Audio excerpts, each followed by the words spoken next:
Hello students, now today I am discussing about the address mapping, right? The delivery of a packet to a host or a router requires two levels of addressing. One is logical and second one is physical address. We need to be able to map a logical address to its corresponding physical address and vice versa. This can be done basically by using either static or dynamic mapping. Now, I'm discussing the ARP operation. Anytime a host or a router has an IP datagram to send to another host or a router, it has the logical address of the receiver. The logical address easily can be obtained from the DNS if the sender is the host, or it is found in a routing table if the sender is router. But the IP datagram must be encapsulated in a frame to be able to pass through the physical network. This means that the sender needs the physical address of the receiver. The host or the router sends an ARP query packet. This packet includes the physical and IP address of the sender and the IP address of the receiver, because the sender does not know the physical address of the receiver. The query is broadcast over the network. Every host or router on the network receives and processes the ARP query packet, but only the intended recipient recognizes its IP address and sends back an ARP response packet. The response packet contains the recipient's IP and physical address. The packet is unicast directly to the inquirer by using the physical address received in the query packet. That means we can say ARP request is broadcast and ARP reply is unicast. In this figure, the system on the left A has a packet that needs to be delivered through another system B with IP address 141.23.56.23. That means system A needs to pass the packet to its data link layer for the actual delivery, but it does not know the physical address of the recipient. It uses the services of ARP by asking the ARP protocol to send a broadcast ARP request packet to ask for the physical address of a system. This packet is received by every system on the physical network, but only system B will answer it. As shown in this figure, system B sends an ARP reply packet that includes its physical address.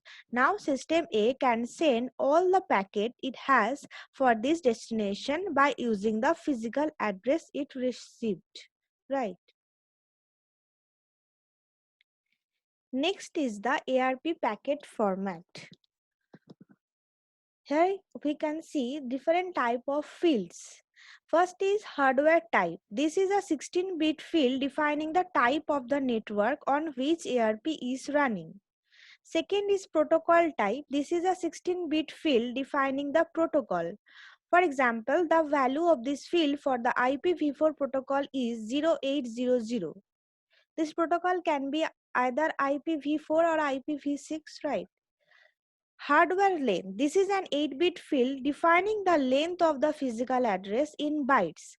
For example, the Ethernet, the value is 6. In case of protocol length, this is an 8-bit field defining the length of the logical address in bytes. For example, the IPv4 protocol, the value is 4. Operations. This is a 16-bit field defining the type of a packet. Two packet types are defined. One is ARP request and second one is ARP reply. If request, then the value is 1, or if it is ARP reply, then the value is 2.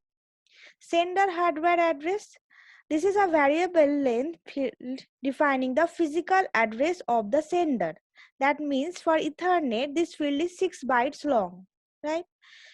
Second one is sender protocol address. Protocol address, that means IP address of the sender, and this field is a 4 bytes long. Target hardware address. This is a variable length field defining the physical address of the target. For example, for Ethernet, this field is 6 bytes long.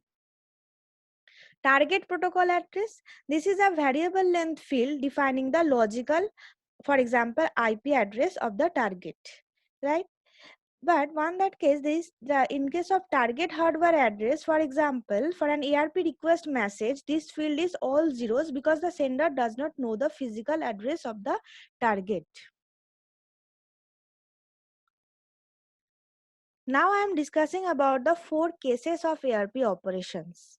One is the sender is a host and he wants to send a packet to another host on the same network. In this case, the logical address that must be mapped to a physical address is the destination IP address in the datagram header.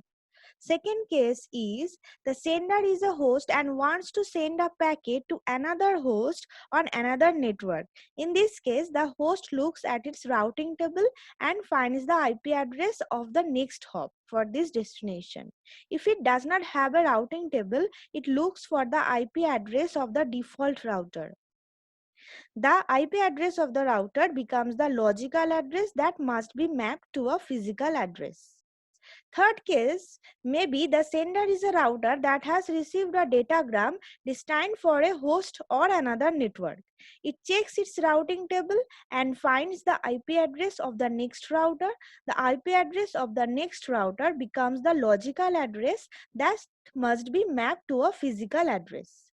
The last case, it can be the sender is a router that has received a datagram destined for a host on the same network. In that case, the destination IP address of the datagram becomes the logical address that must be mapped to a physical address. The student must remember that ARP request is broadcast and ARP reply is unicast, right? Thank you, students.